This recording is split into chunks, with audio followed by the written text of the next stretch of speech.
Most people think this is a Bugatti, and they're not wrong to think that. The badge says it all. The design is certainly of the era, and standing still, it definitely looks important. And in a way, it is. But this isn't a multi-million-pound car. It wasn't built in the Molsheim factory, and it's certainly never raced in Monaco.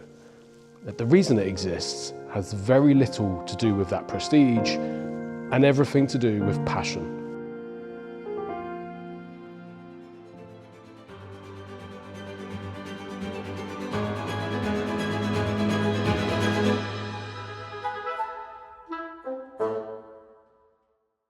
The car it draws inspiration from is the Bugatti Type 35, widely regarded as one of the most important race cars ever built.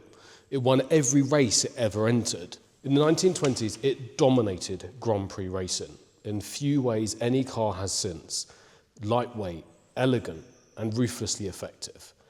Ettore Bugatti believed that racing cars should be as beautiful as they were fast, and the Type 35 embodied that idea perfectly. These cars weren't just successful, they defined what a racing car could be.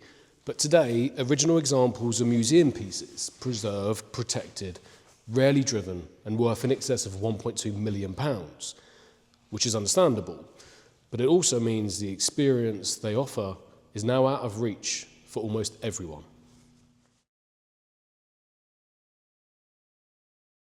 By the 60s and 70s, the cars people loved most were becoming impossible to own. Ferraris, Mercedes, Lagondas, Bugattis. Regulations changed and costs increased. Many enthusiasts felt something had been lost along the way, so they found another route. Kit cars weren't about copying for the sake of it. They were about participation, about understanding how a car worked from the bones up, and building it yourself, bolt by bolt. They offered a way back into an era that had already slipped into history and became incredibly popular.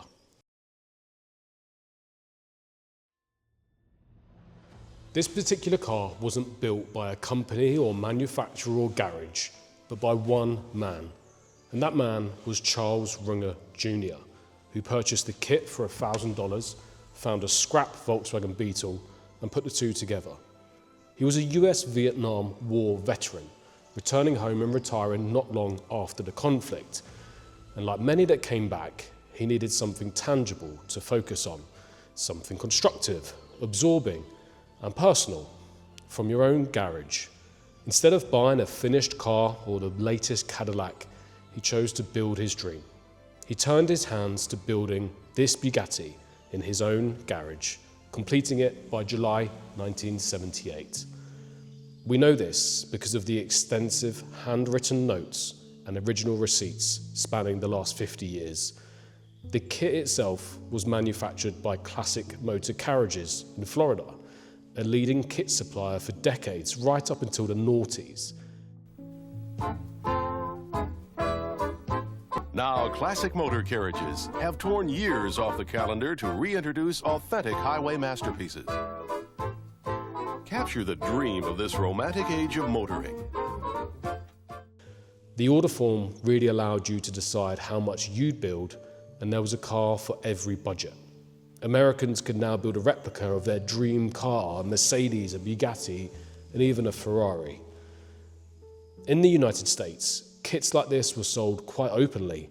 You bought the parts, found a donor car, and read the instructions. You built it at home. But in the UK, things evolved rather differently. By the late 1970s, kit cars had become taxable in Britain, largely because the government realised it was missing out on sales tax. So manufacturers adapted.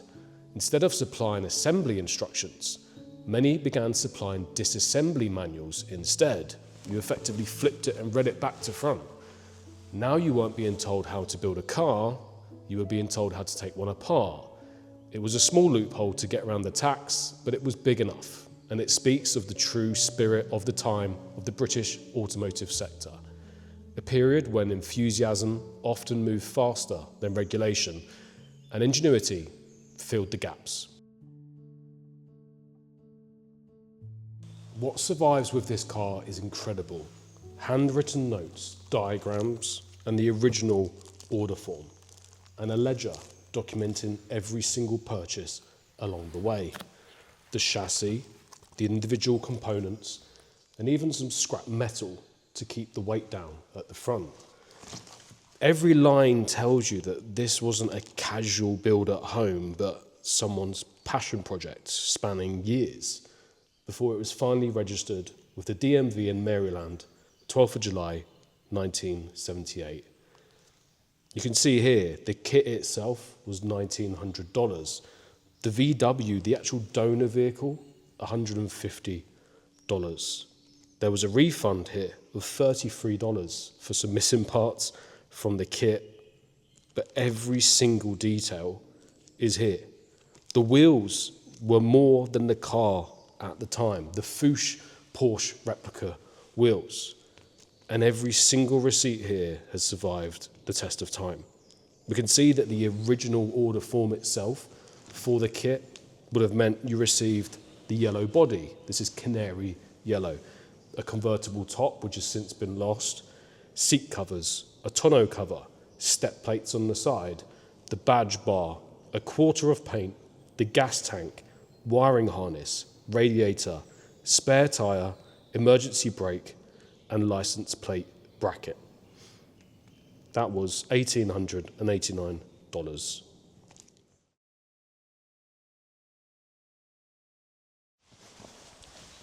This car's story didn't end when it was finished. Like many long-term projects, it's drifted through periods of use and neglect. Right now, it's not running as it should. The time, the old wiring, and the ignition, there's nothing dramatic, but just the slow effects of mechanical aging. Today, I want to put that right. So it's going to a specialist to get running at least, and then we can continue. Not restored in a modern sense, not erased or overcorrected, and certainly it's not the real thing. But I'd like to bring it back to life and enjoy it. In the world of Bugatti recreations, this sits firmly at the more modest end of the spectrum. There are companies who have taken the idea so much further. Teal used to use Triumphs and straight-six engines and aluminium bodies. Persang in Argentina will hand build a replica using parts sourced only from that country. These are around £250,000 build cost. By comparison, this is simpler, less precise, less ambitious, but still great fun. And yet, it doesn't deter me, because this car was never about value or price. I bought it when I was 21 as a present to myself 10 years ago. This car is about intent. The intention now is to take what exists, the history, the workmanship of Charles Runger, and the handwritten decisions, and to honour it, take it to shows again, hire it out again, to get it running properly, and refine it gently. I'd like to bring this as close as possible to what it was always trying to be, a product of its era, like the brochure from Motor Carriages. But pretending it's something it isn't, it's not for me. This is to be enjoyed. This is my Bugatti.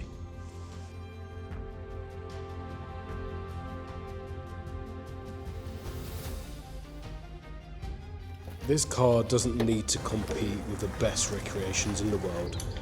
It just needs to be allowed to exist, to run and move and do what it was built to do, to attend more shows just as its original owner intended to do.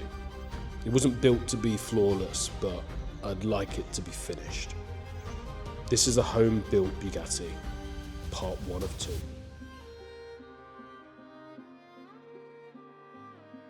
Thank you so much for watching. Please do like and subscribe if you enjoyed the video. And if you've just discovered the channel, have a look through and see some of the similar documentaries and short films I make here about cars. These are some of the ones in our own collection, which you can hire at classicgarage.com. We supply a lot of film and TV productions, weddings, events, and everything in between. As you can see, it's quite, do you know what, I'll leave this in there. This is someone replying about a car I'm trying to buy. As you can see, it's quite a varied collection Some videos will be coming soon on this. This is a WMIC, a weapons mount installation kit, Land Rover from the First Gulf War, and of course Big Dennis up at the back. So thank you very much for watching. See you next time.